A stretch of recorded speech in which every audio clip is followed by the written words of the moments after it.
Hello, people of Earth, and welcome to the... Can we shut the door, actually? You can just ask me. I'll start again. Hello, people of Earth, and welcome to the Quiffcast with me, Rob Baines, and Charlotte Smia. Hello. Yeah. So, today, we're going to talk about a franchise that is quite close to our hearts. Would you say? No, it's just something that we've really been brought up with, to be honest. Well, brought up with that. It's sort of... We got into it very, very muchly. Muchly. But before we start, I just thought I'd get this out the way. Okay? This episode was proudly sponsored by Quifco and their new 2-time clock. Okay. Yep.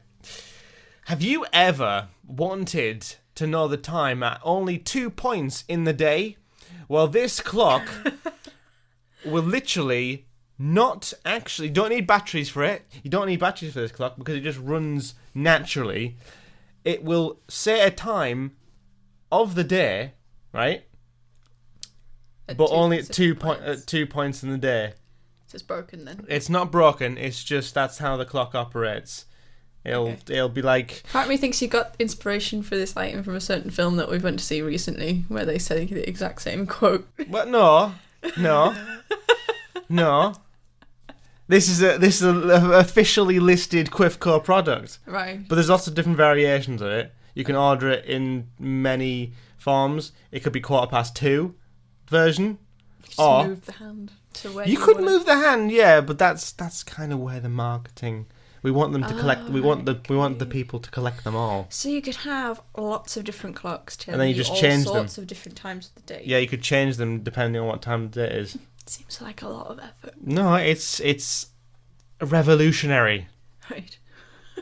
Okay. Anyway, we're going to talk about Phase 1 of the Marvel Cinematic Universe today.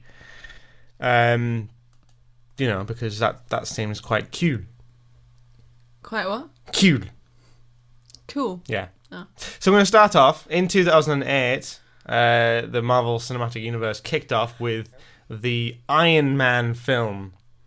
Yay. Which was a really good film because it was, I enjoyed it, but I thought Tony Stark was a bit... it was a bit up himself. That's his character, though. I know. And the bald guy really annoyed me. I know, but he was really cheesy. Good. But it was very cheesy. There was some parts in the Iron Man film where it was very dark, and I think that's what's different about Marvel Cinematic Universe now, is it's not as dark as like the Phase 1 films. I suppose. Iron Man was very dark at points, and I absolutely loved it because I loved his origin story. He was very different. Right. And yeah, it introduced a whole new universe. And I think they had the post-credit scene in that film, but it wasn't like... I can't remember what it was. It was basically Tony Stark came in from that press conference. Oh, was someone from S.H.I.E.L.D. that came in? Or Nick was Fury. That... It was Nick Fury. Fury? Yeah, he's like... That's literally Samuel L. Jackson's little appearance. I forgot about that. I am Iron Man. The world. It's nearly like 10 You're years a part ago. of a bigger universe, but you don't know it. It's 9 years ago that was released. I know. Cray. Aye.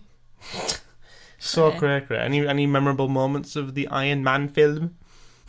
Not really. Not really. It was... He had like... At that point, I was just getting into it. So I'd seen it, but it wasn't like on my list of things I liked. There was 3 different... I loved like my favourite bit in the Iron Man film was the training sequence, like when he was literally making the new version of the suit. No, I did like that. Because like he was testing the flight and stuff. Yeah. And you could sort of see him. It was sort of just trying out flying in his base and where all his cars were and whatnot. I thought that was really cool. No, I thought that was cool. I do agree. I do agree, and I liked watching all the behind the scenes stuff and how they like actually did all that. Yeah. It's fascinating. Yeah. Oh, with the little robot arm. Yeah. Entertaining. That was good. I miss that from the films. He needs to have his own film. Yeah. I like to be fair, I like the bit with the where he was trapped as well. What, when he'd been kidnapped? Yeah.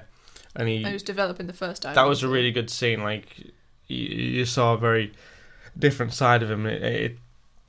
He sort of brought out a different character from that experience. I thought that was quite good. Mm-hmm. Yeah. Nice. Yeah. It was entertaining. Mm-hmm. I think it's amazing how it all started with that film. I think it's cool how he's still playing that character. Yeah. Like, yeah, true. But he has that voice that he's a bit fed up. But I know, but then again, he's sort of on edge, on the fence. Like as soon as he's done something, it's like, oh, I want to do another one now. Yeah, he's just like, oh, am I doing this again? And then he enjoys it, and he's like, I want to do another one, and then he complains about it again. But he's getting a ton of money, so really, you can't complain. No, yeah, really. Anyway, we're going to move on to the next film, because there's more Iron Man to go around. Hey. True. The next film which is one that people don't really reference that much anymore, purely because it's kind of an outlier in the Phase 1 universe. But the next one that was released was The Incredible Hulk. Yeah. With Edward Norton. Edward Norton. To be fair, he did a really good Hulk. No, I enjoyed that film, but it's not the most memorable out of Phase 1. It sort of had the same level of cinematic tones of the Iron Man. Yeah, but I think at the point they released it, they weren't really into the whole phases. No, I think they were wanting to attach the things together. Yeah, they were wanting to, but they didn't really know how to go about it. Yeah, they didn't think, is it going to work? I think they were just like sort of trying it. Yeah, it was a good film though. It was good, and the Abomination was a bit freaky. Yeah. But, yeah, it was okay. There's not much I can really say about it. But it is still sort of connected around, because there's the character that appeared. I think he was a general in the Incredible Hulk, but he reappeared in Civil War. All right. That I didn't know. Oh, there you go. You know the guy who was talking with the phone, and who actually came to the Avengers place to talk about. Oh yes. Yeah, he was in the Incredible Hulk. I see. That's how long ago that was. I'm not really. Yeah. So there's that connection. That's the one. Oh, and the other connection is Tony Stark was in the post-credit scene for Incredible Hulk. Was he? Yeah. See, I didn't watch that through that far. Well, there you go. He was like, Tony Stark came into the bar and like talked to the general and said, "We're making a team." So he was like doing the sort of Nick Fury sort of thing there. Yeah. It's only like a short scene, obviously being a post-credit, but.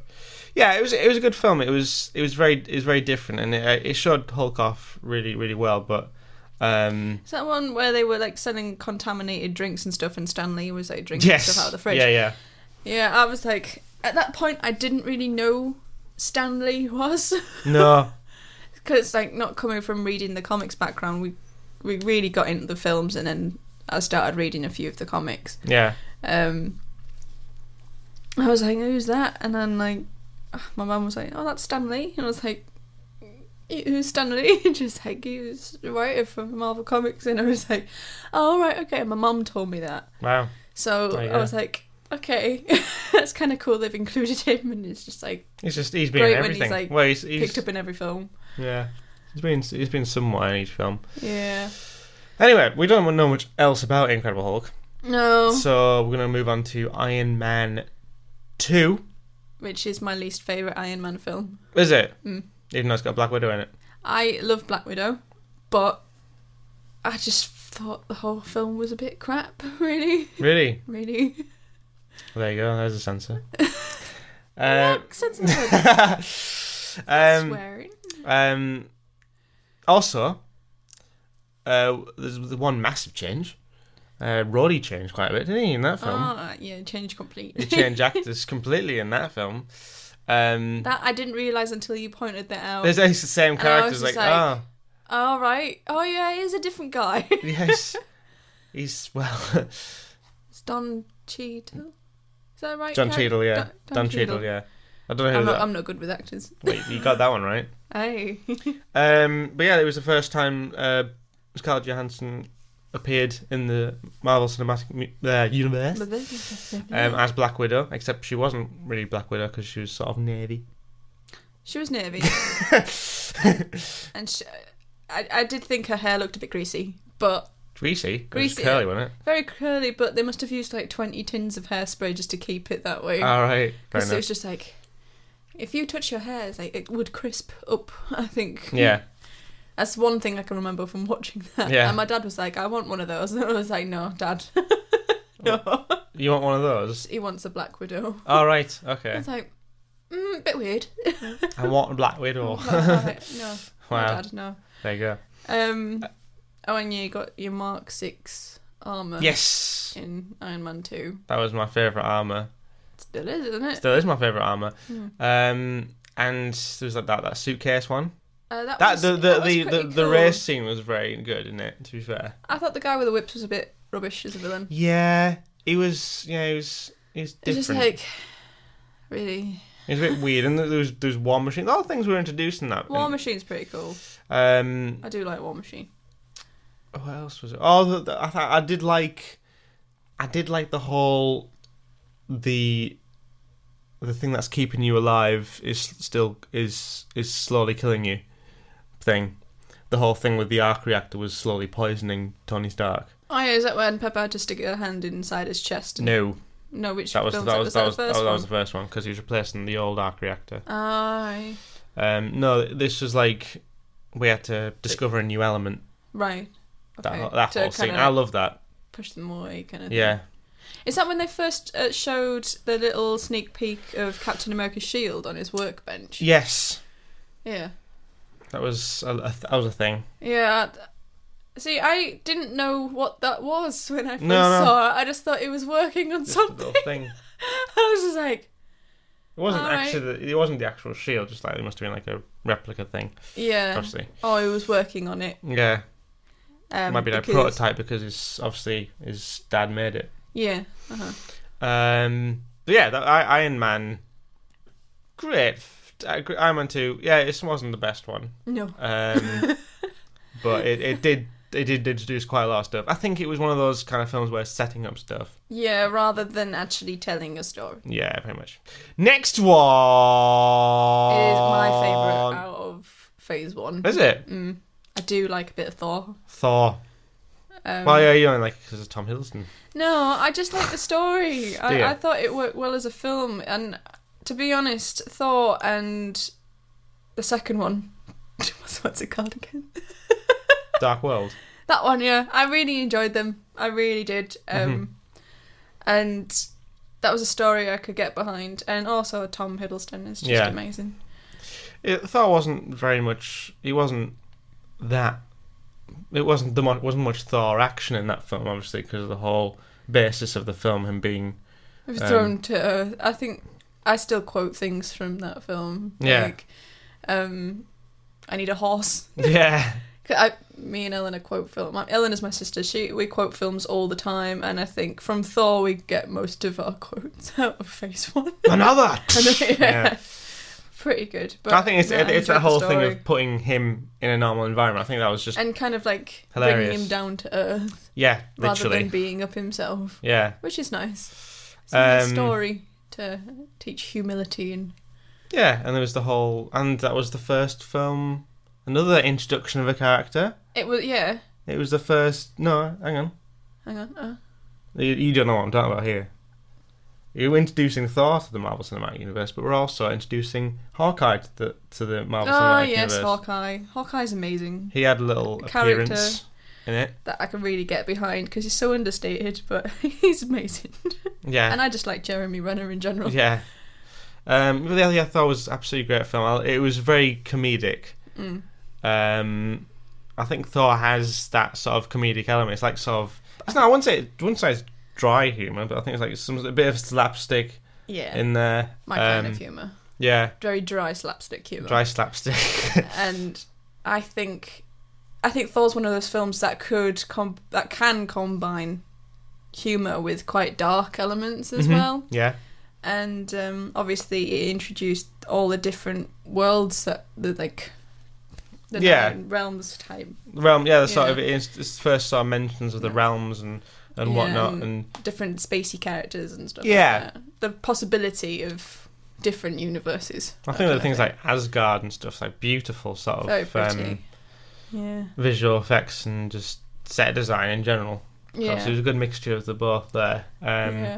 But yeah, it just created. I think a lot of people were thinking would Thor work, because it's a big difference between Iron Man 2 and Thor. There's you're going into space really for the first time with the Marvel Cinematic Universe, and it's crazy. I think all the characters are really good, really well thought out. I think, what people don't really... When you think of Thor, you think of all the action sequences and stuff, but generally, most of it was very comedic, actually, if you think about it. Yeah. There was a lot of things with the Thor's friends coming down to Earth. That was a very funny seeing them walking through with all their knocking on gear the and stuff. Hi. Stuff like that. It's just absolutely great. And but obviously there's a lot of action elements in it. Yeah. But yeah, it was nice. It was nice seeing it from two perspectives as well, because you obviously saw it from the human characters' perspective, and then you see it from how Thor gets banished and whatnot. Yeah. And he has to the whole story with him sort of learning how to wield the hammer, or like to be worthy of it. Sorry. Mjolnir. Mjolnir. Yeah. But yes, so that's Thor. And then Loki. Yeah, Loki as well, obviously. Loki. Can't not have Loki. No, I would have Loki. And now Charlotte's favourite film.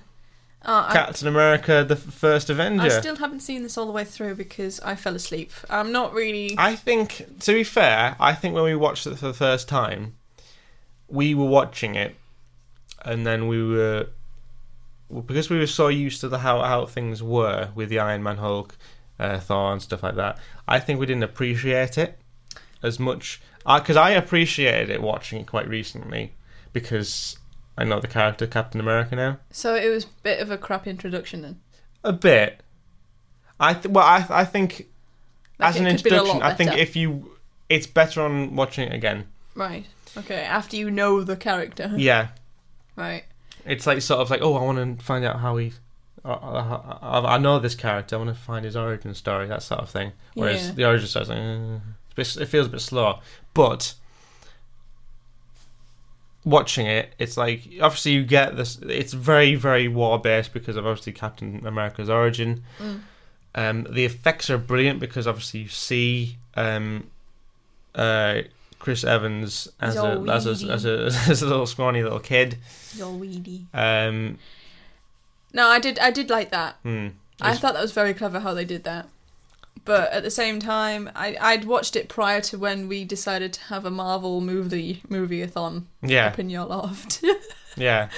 Good old times. And I didn't gel with the film at all. To the point where when we watched it in your loft, I was kind of against watching it, and we didn't watch it all the way through. No, I think we did. I think I should give it another shot. Yeah, I think so. To be fair, towards the end you get more and more spacey. Yeah. Because there's more of the things, because obviously the Tesseract's a big part of it. Yeah. Red Skull and the high energy weapons with Hydra. It's just like there's a lot of things like that. Yeah. And it just gets a bit. It's war with a bit of spacey stuff. Right. See, that sounds ideal to me. That's my kind of film. But I never got that far because the introduction was just very slow. Yeah, it's a good mix. I think people overlook it because they think because this is the only film of its kind in the Marvel Cinematic Universe. Because for the rest of it, Captain America's a man out of time. Yeah. Wheels a frisbee. Yes. It is a frisbee. And or a bin lid. A bin lid. Well, it was a bin lid actually at one point. It was. Because a little kid had a bin lid and painted the shield on it. Uh-huh. He actually used a taxi door at one point. Yeah, true. Yeah. No. But I think it's a great film to watch. Again, probably if you're going to start with the Marvel Cinematic Universe, maybe just don't start with maybe Captain skip America. it for a little, maybe skip it for a while. But it's all right to not watch this one in order because I think you'd appreciate it. I think you'd appreciate it more if you went back on it. Yeah. Watch by all means. Start with Iron Man and stuff. Maybe not Hulk. Iron Man 2 Hulk is. It's all right not to watch the Hulk film at all. And the Thor film's great. It's fine, you know. It's just fine. It's fine. It's fine. Thor. Yeah. But and the Avengers. We'll finish off with the Avengers. This is the last film in Phase 1. Avengers is amazing. I really liked Avengers. I did. Yeah. I like how Black Widow goes and gets the Hulk. I enjoyed that. I also like Hawkeye in this film. I thought he played a pretty cool part, and I think out of all the Marvel films, this is probably the most involved he's been in. Yes. In the film, other than in Age of Ultron, where he's like sheltering everybody in his house. But no, I liked Hawkeye's character in that film. Yeah, there's a lot of. I think what I love about the Avengers film is the fact that all these characters are meeting. Yeah. You know, some of them have met before. Obviously, like Iron Man and Black Widow know each other. But generally, it's all these characters meeting. I think it was the first time that they've ever done something like this. Yes. And the fact is, I love all the interactions. It's the fact of bringing these people together. And then, at first, they didn't work together very well. Yeah. Obviously, there was a big. I think one of the best scenes. The fight between Thor and Iron Man. That's what I was going to say. Yeah, that's one of my favourite scenes. And then Loki's just like, yeah, he's just watching. He's sort of watching. This is fantastic. Yeah, and then there's the fight between Black Widow and Hawkeye as well. Yeah, that's good. And the Hulk chasing Black Widow down is pretty awesome. Yeah. There's loads of conflict between the Avengers. And there's a fight between Hulk and Thor as well. There's a fight between quite a lot of the different characters. And then it sort of everyone brings together at the end. I think that was a bit more satisfying, sort of watching them fight and then come together at trying the to bring these. It literally is trying to bring these people together. These very, very different characters together, and they do it very, very well. And I think one of the most well-known shots of the whole film is that film where they're all on screen together at the same time, with that camera sort of spinning around them. I think that was amazing. I think the general epicness of the film as well worked quite well with like the build-up of the films before it. Mm-hmm. And now we kind of expect it, don't we? It's just I think that was the first film that did that properly. Yeah. And now they just kind of have to build on what they've started, don't they? And we just expect bigger and better. So if Infinity War's no good, then gonna get a lot of disappointed people. Oh, I think it's still gonna be very, very good. I think they're building it up very, very well. Yeah. And might as well say Loki was the main baddie in this. Yeah. He played good. He was a good baddie. It was also he's very good. The first appearance of Thanos. Yes, it was. It was in Avengers. No, very short. He's very he's very purple then. Yeah, very purple and it's reddish purple. So. Yeah, floating in his. Was he floating? No, in he his chair? He just turned around. He just turned around. Yeah. He just turned around in his chair. It's just like, it's just like a weird smile. Yeah. But yeah, Avengers really, really good film. I could watch Avengers. It's that kind of. I think Avengers was nothing. Actually, Captain America was the first one, but I think Disney started owning the Marvel Cinematic Universe at Captain America. Really? Yeah, I think so. Well, I definitely know that. Profited well on that, haven't they? I'm not going to get into the whole money business behind these films because they know what they've started and they're just going to... Part of me thinks they're just going to plug it until the interest dies out just so they get as much money as possible. I mean, the budget for Infinity War is like ridiculous. Is it like 1 billion or something like that? Like that, yeah. And we're just thinking, well, we could put that money into the NHS and save us all, or we can make a Marvel film. But I'm not going to debate this today because I could go on for ages. Yeah, that's going into a different level of sort of films and budgets of films and stuff. Yeah, it's a bit. To me, it's a bit ridiculous, but the amount of work that goes into them, they kind of need the money there, don't they? And definitely gonna get the profit from it. Definitely. They always they're never like out of, because they're building and building and building. They've got more freedom to like say, oh, we got this fan base. It's growing and growing and growing. Wasn't that the highest profit? One of the highest profits they got off a movie, The Avengers. I think so. I'm not sure. It kind of like topped some records or something like that. I don't doubt it. Yeah.